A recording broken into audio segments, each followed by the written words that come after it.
down, will never come down. When the sun comes up, we'll be feeling how we do right now. My heart's on fire, coming down to the wire. While the world sleeps, we'll keep burning brighter and brighter.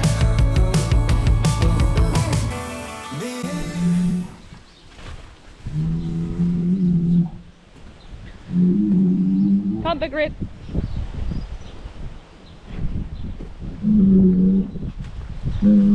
Just wait 1 minute, Yuri.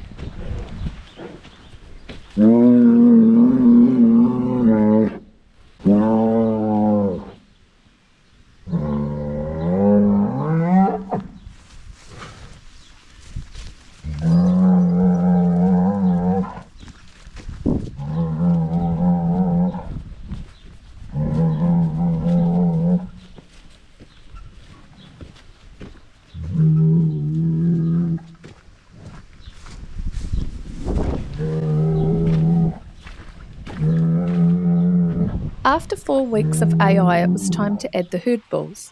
We raise our own herd bulls because we run a closed herd. That means we raise all our own cattle and don't buy animals from other farms. It is partially because we don't need to, but it is also a biosecurity measure to reduce the chance of introducing disease through cattle purchases. Our main bull this season is Big Red, who is a 2-year-old dairy shorthorn bull that we ran with the cows last year as a yearling. We call him a shorthorn, but he is sired by a Scandinavian red bull called Fosker out of an Aussie red Bon Jovi dam.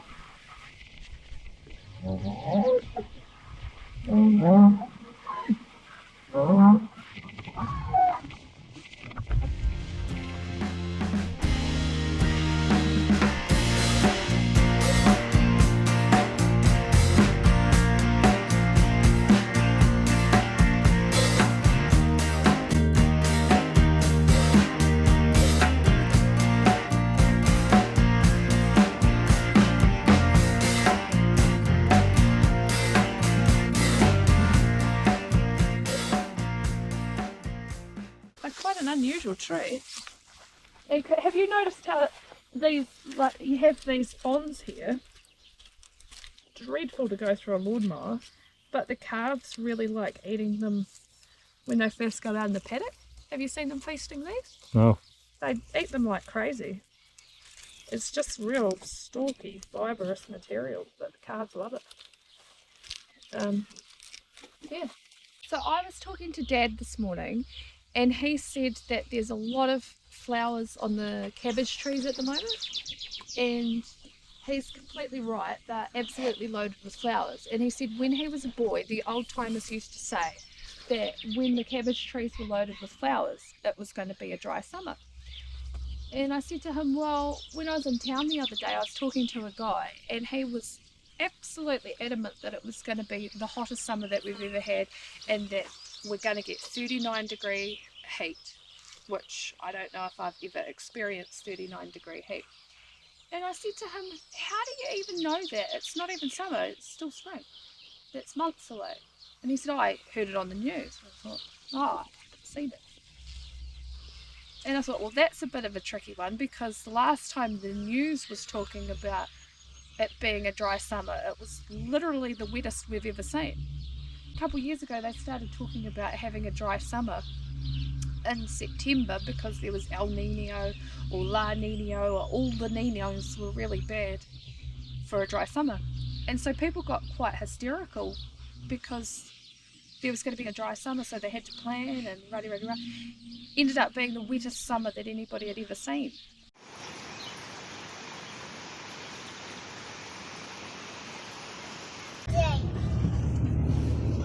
Oiny!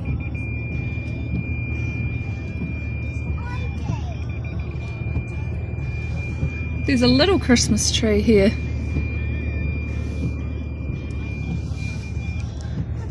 I've never seen that much water. It was so wet. So that's the track record of the news on that one. So how's that going to play out? You've got the old timers, which, you know, I have a little bit of faith in the old timers and how they read the signals, and I have very little faith in the news. So what's more likely, that the old timers are wrong or that the news is right? That's a bit of a tricky one. It's 39-degree heat. I am out. You are on your own. I'm not designed for that kind of heat. So you're a one-man band if it's over 35, I tell you. But they're a pretty ugly tree. Do you reckon they're an ugly tree? They're not a beautiful tree, but they smell delicious. I think they're quite nice. But I guess we just have to wait what kind of summer we get, so...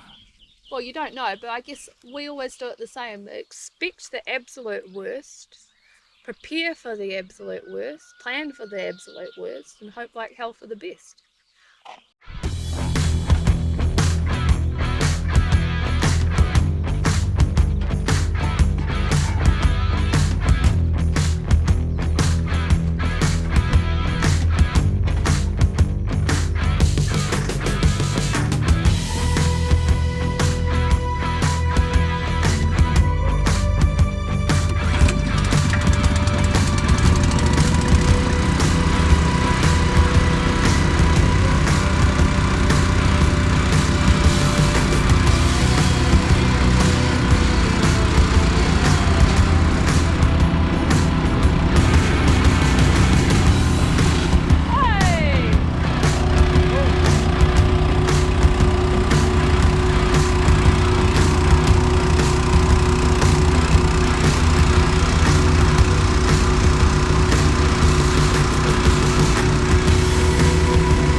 This water trough sits on top of our back hill and started leaking over the top. Fortunately, it is the best place on the farm to have a water leak because it is at the highest point in the water line and gravity prioritises every other trough on the farm before it pumps up the hill. Nevertheless, as we head into summer, we can't afford leaks because they put pressure on the water system. Our water comes from an underground spring that we pump from a deep well around the farm. It's a very reliable water supply, but if we had too many leaks, it could easily be ran dry.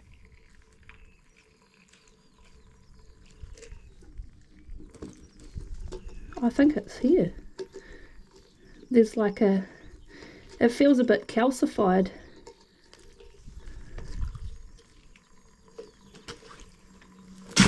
Yeah, I think hopefully it is just the bull cock. If I remember correctly, that's an absolute prick of a job to get that fitting out of there. But yeah, I can't feel. No, but we put a new one in. We took that copper fitting out. Yeah, I remember that. So this is all new. Goes into. So I wouldn't worry too much about that. But you see there's a bit of lime scale on the edge of that.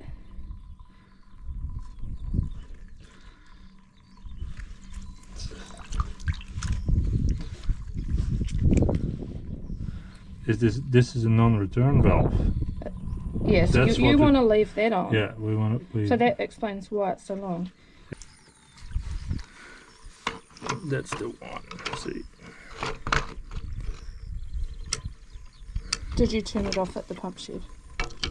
Yeah, a couple of days ago, because there was no kettle up here. Is this a different line than the top right drove? Yeah, that one comes from. Yeah, there's a split there.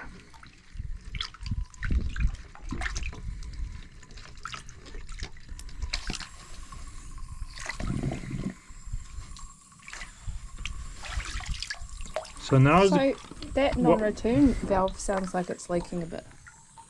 Why would that be sucking air? it's sucking air, so that's probably also why sometimes it sucks water out of. Actually, see, it's actually trying to suck water out of this trough to lower troughs. Isn't that the opposite of what you want a non-return valve to do? Yeah, so there is a problem in this. And there, maybe there's a bit of a. Yeah, take that off, and that doesn't look good. That's bits of grass and stuff like that. We need to clean that out. And is that we put this back on. There's actually stuff coming out of there now. Oh.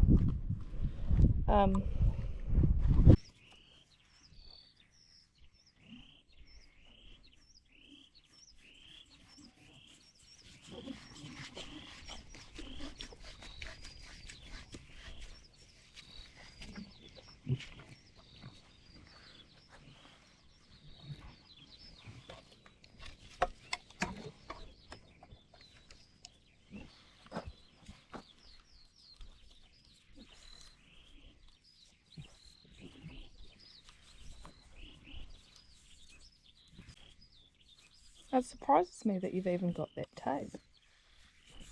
Oh, I have about 5 of them. Gee. 5 rolls.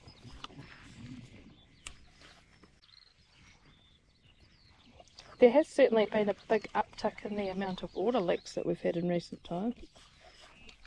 Imagine how bad it would be. No, it hasn't been that bad. A couple of years ago it was a lot worse. Now it's pretty well under control. Didn't seem like it. Yeah, at the shed a little bit. But that was just because those valves they wear out, so you have to replace them at some point. Have you got a bucket here to finish emptying out this trough? No. That's I should have brought it. But I guess we'll probably have to empty all the water out again because we won't have fixed it properly. probably the case.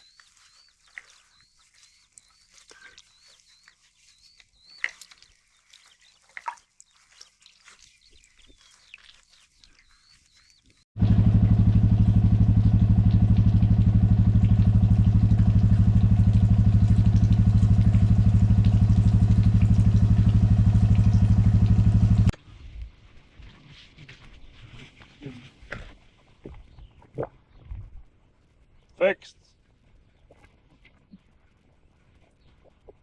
The heifers have just finished 3 weeks of AI and spent that period grazing the flats around the cowshed for convenience. It meant that the heifer block was understocked for those 3 weeks, so we were able to shut and cut silage on the mowable areas.